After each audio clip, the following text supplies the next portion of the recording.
warahmatullahi wabarakatuh. Perkenalkan, nama saya Nur Kamila dengan nomor induk mahasiswa 11.218.3130 semester 5 Pendidikan Guru Madrasah Ibtidaiyah Universitas Syarif Hidayatullah Jakarta.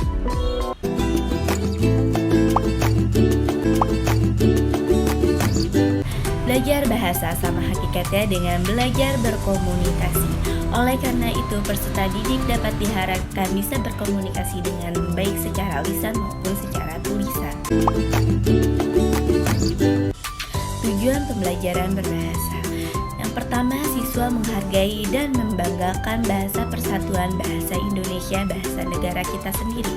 Yang kedua, siswa memahami bahasa dari segi makna, fungsi yang digunakan dengan tepat dan juga kreatif sesuai tujuan dan keperluannya masing-masing.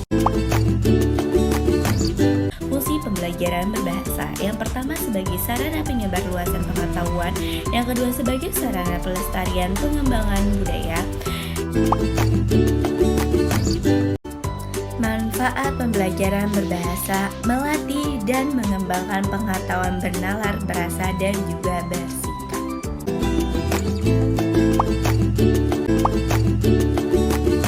Pertama itu menyimak suatu kegiatan, mendengarkan, tetapi bukan hanya mendengarkan saja, ada banyak proses dalam menyimak, yaitu yang pertama bisa menilai, yang kedua bisa menginterpretasikan, dan yang ketiga ada menanggapi. Keterampilan berbahasa menyimak ini atau mendengar dapat dilatih setiap waktu dalam kehidupan sehari-hari, topik pembicaraan, dan kode-kode visual yang dapat membantu kita untuk mencerna pesan-pesan yang disampaikan.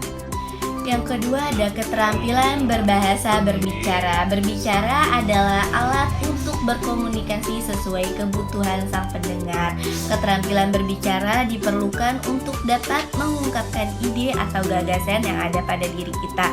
Ide atau gagasan itu tidak hanya disampaikan tetapi dapat dicerna dengan jelas oleh si penerima informasi.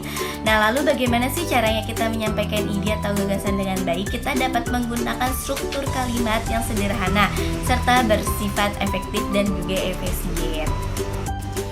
Bentuk keterampilan berbicara itu bisa dengan pidato, ceramah, maupun bercerita.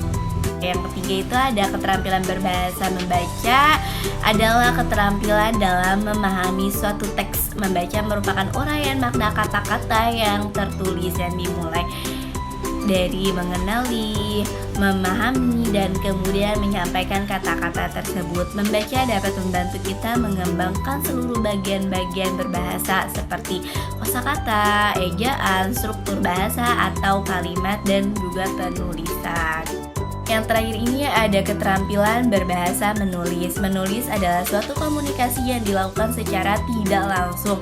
Sedangkan keterampilan menulis adalah salah satu yang harus digunakan dalam berbahasa untuk berkomunikasi, berbicara, mendengar, maupun juga membaca. Tak salah lagi ya, keterampilan menulis ini tampak dianggap sebagai keterampilan berbahasa yang perlu dikuasai.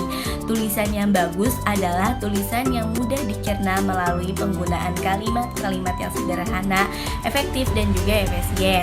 Ketika seseorang dapat mudah memakai pokok bahasa maupun tulisan, maka tulisan itu dianggap bagus banget karena ditulis dengan terampil. Sekian yang dapat saya sampaikan tentang keterampilan berbahasa. Kurang lebihnya mohon dimaafkan. Wassalamualaikum warahmatullahi wabarakatuh.